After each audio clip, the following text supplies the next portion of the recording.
Halo Mams, kali ini saya menginformasikan 3 hal penting. Nah, 2 diantaranya itu jangan dilakukan.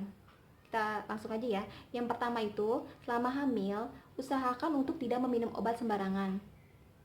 Saya singkat cerita, saya mau sharing sebentar ya Mams ya. Jadi selama saya hamil anak pertama atau kedua, yang paling ngedrop itu waktu saya hamil anak kedua, saya benar-benar diare parah seharian dan sampai saya pikir mau minum obat dokter aja deh untuk ngatasin diare.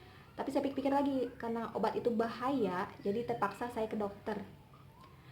Saya minta sama dokter, konsultasi ke dokter, dok, saya lagi hamil, saya minta resep dan minta obat yang benar-benar aman untuk bayi yang saya kandung. Intinya nih Mams, kalau Mams lagi hamil, jangan sembarangan minum obat warung atau beli di apotek tanpa resep dokter. Kalaupun Mams terpaksa untuk minum obat, harus wajib ke dokter dan konsultasi ke dokter, minta obat yang aman untuk bayi yang Mams kandung. Jangan sampai Mams minum obat sembarangan tanpa dari resep dokter dan itu nanti akan berpengaruh negatif dari bayi yang Mams kandung. Itu bener-bener bahaya banget ya Mams ya. Pokoknya Mams jangan sembarangan minum obat. Saya mau sharing sedikit. Selama saya hamil itu, kalau saya lagi pusing, saya sering banget pusing. Jadi kalau saya lagi pusing, saya cuman oles minyak kayu putih. Dan ini bukan iklan ya Mams. Selama saya hamil nih, ini aja, saya nggak minum obat pusing dari apotek atau dari dokter, nggak. Kalau pusing di kening itu kan biasanya kalau saya kurang tidur. Dan kalau di kepala, selain saya pakai ini diolesin ke kening, terus ke leher, terus saya cuma pijit-pijit kepala terus langsung makan. Biasanya kalau memang pusing di kepala itu kita kurang makan ya Mams ya. Biasa kalau lagi hamil itu kan moodnya naik naik turun ya, kadang mual, kadang mau makan, kadang gak mau makan. Tapi Mams harus wajib makan karena untuk energi si bayi juga fit. Jadi selama hamil itu bukan kita doang yang makan, kita harus memikirkan anak yang kita kandung. Kita nggak boleh egois, jadi harus dipaksakan kita wajib makan supaya kondisi kita nggak semakin drop. Dan yang kedua nih ada minyak kutus nih Mams, ini juga bukan iklan. Ini sekarang saya suami sama anak-anak saya juga konsumsi minyak kutus. Kalau lagi ngedrop banget, cuma diolesi ke dada, ke perut, ke leher, ke tulang leher sampai ke punggung. Ini anget banget, ini juga manjur. Jadi intinya benar-benar jangan minum obat sembarangan selama hamil. Mams nggak mau kan terjadi apa-apa sama anak yang kita kandung. Kita jangan egois, sekali lagi jangan egois. Kalau memang kita perlu obat, kita harus benar-benar ke dokter, minta obat yang aman dari dokter supaya penyakit kita hilang dan bayi yang kita kandung juga nggak terjadi apa-apa karena ada efek dari si obat itu. Dan yang kedua nih Mams, masih yang pertama saya lupa. Yang pertama, selain obat kita dilarang untuk memakai apa ya Mams, kayak kosmetik atau perawatan kulit. Jadi gini Mams, saya waktu itu pernah lihat beberapa tahun yang lalu di TV, artis Indonesia gitu ya, dia selama hamil itu melakukan perawatan wajah. Dan pas dia melahirkan itu ternyata anak yang dia lahirkan itu mengalami penyakit langka, usut ternyata karena dari efek perawatan kulit yang dia sering lakukan selama hamil. Jadi pagi, krim siang, krim malam. Intinya gini Mams, selama hamil kita nggak boleh egois. Yang pertama, kalau kita nggak mau makan, kita harus paksakan makan. Yang kedua, kalau kita sakit, kita jangan memaksakan juga minum obat sembarangan. Kita harus wajib ke dokter. Yang ketiga, kita nggak perlu, kita hindari dulu deh Mam, 9 bulan nih kita puasa untuk nggak pakai kosmetik, nggak pakai perawatan kulit, jangan yang macam-macam Mams. Kalau saya pribadi selama saya hamil, saya hindari itu karena saya nggak mau kosmetik yang saya pakai atau perawatan kulit yang saya pakai itu nantinya akan berpengaruh sama perkembangan janin yang saya kandung. Kan bahaya banget ya Mams. Semuanya itu kan bahan kimia, kita nggak tahu bahan-bahannya apa nih. Biarpun dibilang aman, kalau misalkan nanti berpengaruh ke bayi yang kita kandung gimana, nanti Mams nyesal sendiri.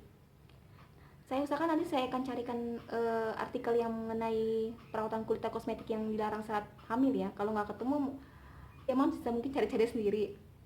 Dan hal yang kedua nih yang harus dihindari, benar-benar harus dihindari Mams, bagi Mams yang sebelumnya tuh memang hobi medsos atau buka-buka HP. Nah selama hamil tolong banget jangan sering-sering pegang HP. Karena apa? Sinyal HP, radiasi dari HP ini sangat-sangat berbahaya untuk ibu hamil. Bukan cuma untuk ibu hamil, tapi untuk si janin yang kita kandung. Jadi gini Mams, kalau Mams lagi hamil boleh pegang HP, buka HP sebentar aja, paling 1 menit. Jangan lama. Atau lagi pegang HP, lagi hamil tuh jangan deket-deket seperti ini, atau jangan taruh di perut, itu bahaya. Karena apa? Dari artikel yang saya baca, radiasi sinyal HP itu akan merusak, mempengaruhi perkembangan otak si janin. Mams bisa bayangin kan, cuman gara-gara HP doang nanti akan mempengaruhi otak bayi yang kita kandung atau mengalami apapun. Itu kan ngeri banget ya Mams. Artikel ini saya dapat informasinya tuh tahun 2012 waktu saya masih kerja jadi teman saya tuh broadcast email, isinya itu jangan megang HP atau saat tidur tuh pokoknya HP itu dimatikan. Di HP kan ada gambar pesawat ya Mams ya, Mams bisa klik itu, kalau sudah diklik di offin nanti sinyal HP-nya mati. Nah saya pribadi pun udah 5 tahun nih, jadi selama saya hamil anak pertama sampai sekarang pun kalau mau tidur HP saya dan HP suami itu selalu dimatikan sinyalnya. Kalau nggak HP kita dimatikan, HP-nya taruh di ruang tamu, benar-benar nggak ada HP satupun di kamar. Kalau mau HP di kamar ya salah satunya dimatikan, karena saya nggak mau radiasi HP, sinyal HP itu merusak dan masuk ke otak anak-anak, ke otak-otak kita. Itu kan bahaya banget Mam. Nah dari artikel yang saya baca, sinyal HP itu nanti akan membuat bayi yang dikandung itu pas bayinya lahir, anak itu lahir, itu akan mengakibatkan si anak hiperaktif. Udah hiperaktif terus mengalami kelainan otak. Mams bisa bayangin kan, ya ampun, cuman gara-gara HP doang kita pegang itu, kita nggak sadar gitu kan, kelakuan kita tuh bikin berdampak buruk nantinya. Nanti saya akan kasih linknya, jadi saya nggak asal bikin video ini tanpa berita yang jelas. Nanti saya kasih linknya mengenai artikel bahaya dari HP, sinyal HP. Dan yang ketiga ini Mams, nah ini udah rahasia umum nih, jadi selama hamil itu usahakan untuk melakukan hal-hal baik, perbuatan baik. Gak ada salahnya kita melakukan hal baik, misalkan rajin ibadah ataupun rajin belajar. Kalau kita lagi malas mandi ya kita harus mandi, kalau kita nggak mau makan kita harus paksa makan. Karena apa, kalau saya nih sesotoyan saya nih saya suka menganalisa sesuatu, jadi apapun yang kita lakukan, kita bertujuan baik nih, kita berbuat baik, rajin ibadah, itu nanti diharapkan supaya sikap perbuatan baik kita tuh masuk ke dalam jadi watak si bayi yang kita kandung gitu Mams. Saya cuman gini deh, saya suka banget menganalisa sesuatu. Kayak sekarang ya ada saya lagi hamil, tuh saya bilang udah nggak usah marah-marah sama suami, karena kalau lagi hamil itu kan emosi 2 kali lipat ya Mams ya. Jadi udah nggak apa-apa, nggak usah nangis, nggak usah terlalu ngambek, nanti takutnya khawatir jadi watak si bayi. Terus saya bilang rajin mandi, nanti anaknya jadi malas mandi, dan paksain makan, biarpun itu mual paksain makan, karena kita butuh makan untuk perkembangan dari organ si bayi. Kalau Mams itu mual, jadi selama saya hamil dulu, kedua anak saya nih, hamil pertama kedua itu saya mual luar biasa selama 7 bulan. Jadi selepas dari 7 bulan itu saya rakus banget makannya. Selama 1-7 bulan itu biarpun saya mual luar biasa, saya paksakan makan, karena saya nggak mau, saya sangat-sangat khawatir, takutnya tuh berpengaruh sama perkembangan organ tubuh si bayi kalau saya nggak makan. Jadi untuk Mams, sekali lagi saya ulang ya, jadi yang pertama harus hindarin obat apapun, biarpun sakit segimanapun, jangan sembarangan minum obat, jangan beli sembarangan obat, dan wajib ke dokter minta obat yang aman untuk Mams dan bayi yang Mams kandung. Jangan asal beli obat, jangan asal pakai obat. Terus Mams juga jangan sementara jangan selama 9 bulan sama hamil jangan pakai perawatan kulit dulu, krim malam, krim pagi, atau pelembab, toner, sunblock, atau kosmetik apapun, tolong jangan dipakai dulu. Saya sangat khawatir itu akan berpengaruh sama si janin. Dan yang kedua itu, jangan terlalu lama pegang HP, dan sinyal HP saat tidur dimatikan. Kalau nggak mau sinyal HP dimatikan, Mams bisa taruh HP itu di ruang tamu, jauh dari kamar tidur.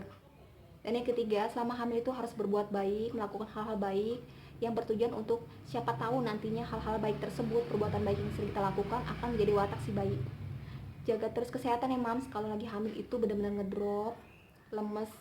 Tapi usahakan selalu makan, jaga kesehatan, jangan sampai mengikuti si bawaan bayi lah. Kalau misalnya males, jangan terlalu males, bangun, ayo kita bergerak, supaya nanti si anak nih rajin gitu, nggak malas-malesan. Kalau misalnya yang nggak mau makan ya paksain makan, kalau misalnya yang malas mandi ayo mandi, supaya nanti anaknya ini kalau disuruh mandi mau. Takutnya nanti kalau malas-malesan mandi, anaknya jadi kalau disuruh mandi nggak mau. Itu sebenarnya saya sotoy, jadi saya suka menganalisa sesuatu, dan kadang-kadang itu memang terjadi ya Mohon maaf kalau udah salah kata. Terima kasih sudah menyaksikan.